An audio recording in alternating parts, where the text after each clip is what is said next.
teman-teman semua, perkenalkan nama saya Lauriel Hidayat dan saya berumur 11 tahun. Judul buku yang akan saya ulas adalah Air Mata Cilubintang.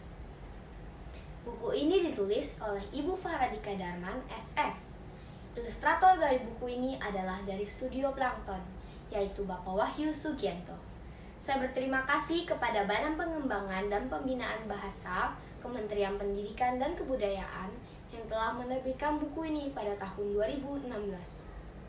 Buku Air Mata Cilubintang adalah sebuah cerita rakyat dari Maluku.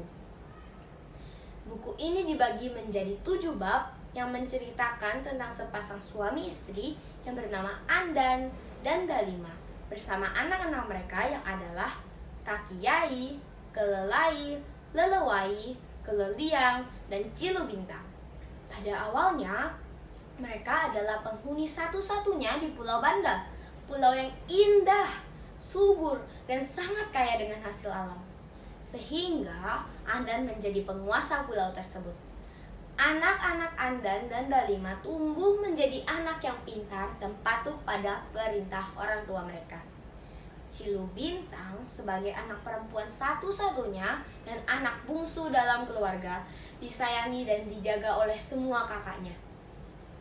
Dengan berlalunya waktu, semakin lama semakin banyak orang yang datang untuk tinggal di Pulau Banda.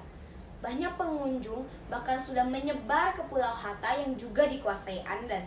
Sehingga Andan memerintahkan Kakiyai, Kelelai, dan Lelewai untuk pindah dan menetap di Pulau Hatta, pulau yang terletak dekat dengan Pulau Banda. Kehidupan berlangsung damai, baik di Pulau Banda maupun di Pulau Hatta. Tetapi kemudian terjadilah bencana angin topan. Semua orang terpisah satu sama lain. Bahkan ada yang hilang. Cilubintang pun menangis melihat keluarganya sudah terpisah. Teman-teman, mau tahu apa yang terjadi setelah ini?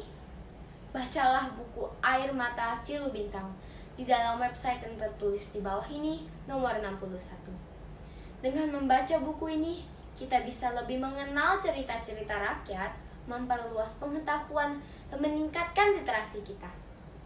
Buku ini dimulai dengan mengakui Tuhan sebagai pencipta alam semesta, meskipun buku ini berisi dongeng cerita rakyat. Bagian dari buku ini yang paling saya sukai adalah ketika anak-anak dari Andan dan Dalima saling mengasihi dan saling menjaga.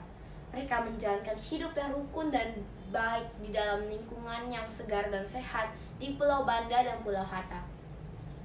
Kekuatan kasih sayang di antara kelima saudara itu akhirnya menyatukan mereka kembali.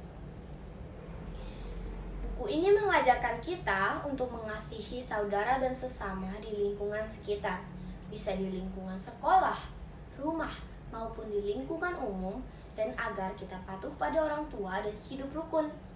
Buku ini juga mendorong kita untuk menghargai alam ciptaan Tuhan.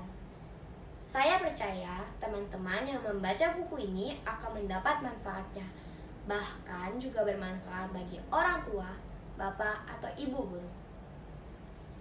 Menurut saya, ceritanya tidak terlalu panjang, ditulis dalam bahasa yang mudah dipahami, namun mungkin jika ilustrasi dan format cerita dapat dibuat menjadi lebih menarik lagi, proses membaca buku ini pun dapat menjadi lebih seru dan dapat lebih menarik orang untuk membaca buku ini. Sekali lagi, saya berterima kasih kepada Ibu Faradika Darman yang telah menuliskan kembali cerita rakyat dari Maluku ini. Terima kasih kepada pihak Badan Pengembangan dan Pembinaan Bahasa, Kementerian Pendidikan dan Kebudayaan yang telah mengadakan lomba ini. Inilah akhir dari ulasan saya untuk buku Air Mata Cilubintang. Terima kasih.